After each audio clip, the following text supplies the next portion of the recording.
Komisi Penyiaran Indonesia atau yang kita kenal dengan KPI akhirnya angkat bicara dan turun tangan langsung dalam kontroversi yang terjadi dalam perebutan gelar juara di Academy 7 Indosiar.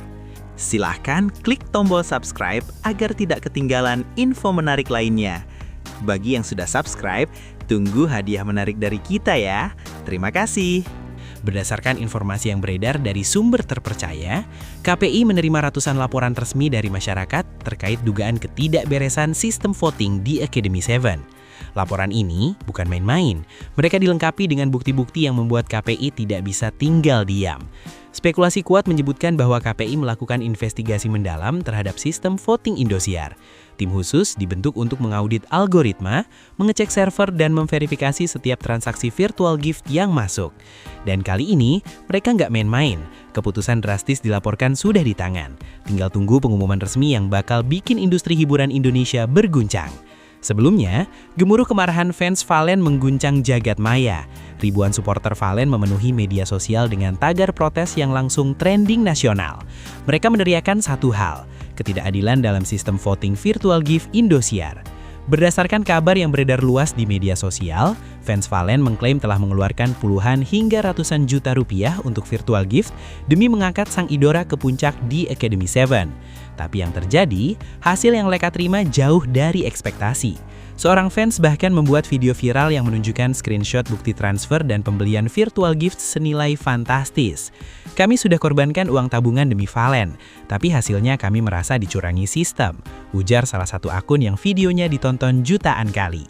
Para fans ini bukan asal teriak, mereka punya data, punya bukti, punya screenshot yang mereka klaim sebagai anomali dalam perhitungan voting. Di lain sisi, komunitas fans Valen di seluruh Indonesia mendesak pihak Indosiar agar Grand Final di Academy 7 diulang nanti malam. Berdasarkan informasi yang beredar, fans Valen berencana membuat gerakan besar untuk mendukung idola mereka. Mereka akan mengawal proses penetapan resmi berdasarkan talenta yang dimiliki, memastikan tidak ada lagi kecurangan dan menjaga agar keadilan benar-benar ditegakkan sampai akhir. Yang menarik, gerakan ini bukan hanya tentang Valen sebagai individu. Ini tentang integritas industri hiburan Indonesia, ini tentang memastikan bahwa suara rakyat, suara juri yang sudah memberikan penilaian benar-benar dihargai dan dihitung dengan adil. Para fans mengirimkan pesan kuat, kami nggak akan diam kalau ada ketidakadilan, kami akan terus berjuang sampai hak kami ditembalikan. Semangat ini menular ke fans kontestan lain yang juga pernah merasa ada yang nggak beres dengan sistem voting di berbagai ajang serupa. Sementara itu, dunia dangdut Indonesia diguncang pengakuan jujur yang membelah opini publik. Tasya Tangerang, juara di Academy 7 Indosiar, secara belak-belakan mengakui sesuatu yang membuat seluruh pecinta dangdut terhentak.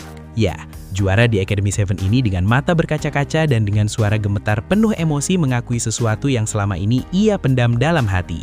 Bahkan ia tak sungkan mengakui kalau rival terberatnya di The Academy 7, Valen Pamekasan, lebih layak dinobatkan sebagai juara karena hal ini. Sejujurnya kalau berbicara soal teknik vokal, kekuatan panggung, dan totalitas penampilan, Valen Pamekasan itu luar biasa. Dia lebih konsisten, lebih stabil, dan punya karakter suara yang sangat khas, ujar Tasya dalam pernyataan yang diklaim beredar di kalangan insider industri dangdut. Pengakuan ini sontak membuat publik terdiam. Bagaimana mungkin seorang juara mengakui bahwa lawannya lebih layak? Tasya melanjutkan dengan penuh kejujuran. Aku menang bukan karena aku lebih hebat dari Valen, mungkin karena faktor lain, mungkin karena dukungan massa yang lebih besar, atau mungkin karena keberuntungan. Tapi kalau ditanya siapa yang lebih layak secara kemampuan murni, aku harus jujur, Valen itu beneran monster panggung. Pernyataan ini membuat hati para penggemar di Academy terbelah. Di satu sisi mereka mengagumi kejujuran Tasya yang sangat langka di industri hiburan. Di sisi lain, banyak yang bertanya-tanya, kalau memang begitu, kenapa Valen tidak menjadi juara? Apakah ada sesuatu yang tidak beres dalam sistem voting? Atau memang begitulah realita kompetisi yang mengandalkan dukungan publik? Di lain sisi, setelah pernyataan Tasya Tangerang beredar luas, Valen Pamekasan dilaporkan memberikan respons yang sangat elegan dan penuh kedewasaan.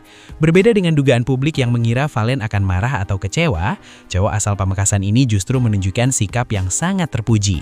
Aku sangat menghargai kejujuran Tasya.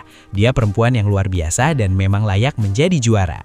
Kompetisi itu bukan hanya soal teknik vokal, tapi juga soal bagaimana kamu bisa menyentuh hati penonton.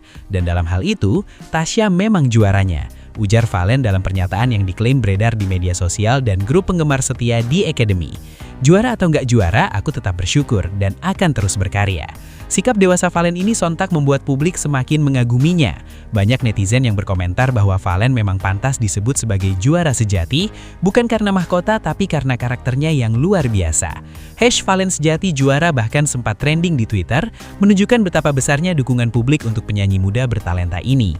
Sementara itu, ajang Dangdut Academy 7 menjadi sorotan setelah penerapan sistem virtual gift sebagai komponen penilaian utama untuk menentukan siapa yang akan keluar sebagai juara.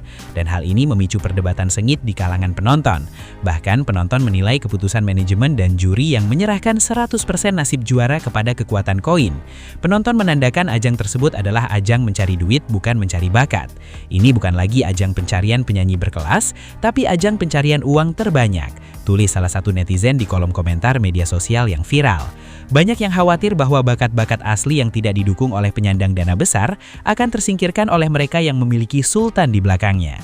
Kontroversi ini rupanya berbuntut panjang. Organisasi Masyarakat Madura Asli atau Madas Nusantara menyatakan sikap tegas untuk melaporkan pihak Indosiar dan Dewan Juri ke pihak berwajib. Sistem ini mengandung unsur yang merugikan masyarakat dan melenceng dari esensi kompetisi. Cara yang dilakukan Indosiar sudah masuk unsur perjudian, karena hanya yang mampu menyumbangkan VJ tertinggi yang lolos, bukan yang memiliki bakat genuin, tegasnya. Soimah, mewakili jajaran juri, menegaskan bahwa sistem ini diambil karena kedua peserta di babak final ini memiliki kemampuan teknik vokal dan penguasaan panggung yang setara.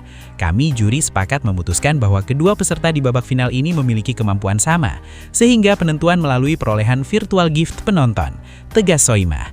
Artinya, predikat juara DA7 tidak lagi ditentukan oleh penilaian subjektif ahli musik, melainkan oleh volume gift yang dikirimkan melalui platform digital. Geger, Rhoma Irama resmi larang keras lagunya dipakai Indosiar. Apa penyebab sang raja dangdut murka hingga melayangkan somasi? Benarkah ini akhir dari ajang di Akademi? Kita bongkar fakta lengkapnya sekarang. Berita ini tidak datang seperti hujan gerimis yang perlahan membasahi bumi, melainkan menghantam bak petir di siang bolong yang seketika menghanguskan ketenangan jagat hiburan tanah air. Rhoma Irama, sosok yang selama ini didewakan sebagai laja di atas segala raja dangdut, tiba-tiba menarik garis api yang sangat tegas. Indosiar tidak lagi diizinkan menyentuh, memutar, apalagi mengeksploitasi lagu-lagu ciptaannya. Keputusan ini bukanlah sekedar riak kecil di permukaan danau yang tenang, melainkan sebuah tsunami yang siap meluluh lantakan ekosistem acara musik di stasiun televisi tersebut. Publik terhentak. Para eksekutif televisi mungkin saja menahan nafas dan jutaan penggemar dangdut di seluruh pelosok negeri bertanya-tanya dengan penuh kecemasan. Bagaimana mungkin sebuah stasiun TV yang memproklamirkan diri sebagai rumah dangdut Indonesia harus terusir dari halaman istana rajanya sendiri? Pernyataan Rhoma ini bukanlah sekedar larangan administratif. Ini adalah sebuah deklarasi perang terbuka terhadap tata kelola dan perlakuan terhadap karya seni yang selama ini mungkin dianggap remeh.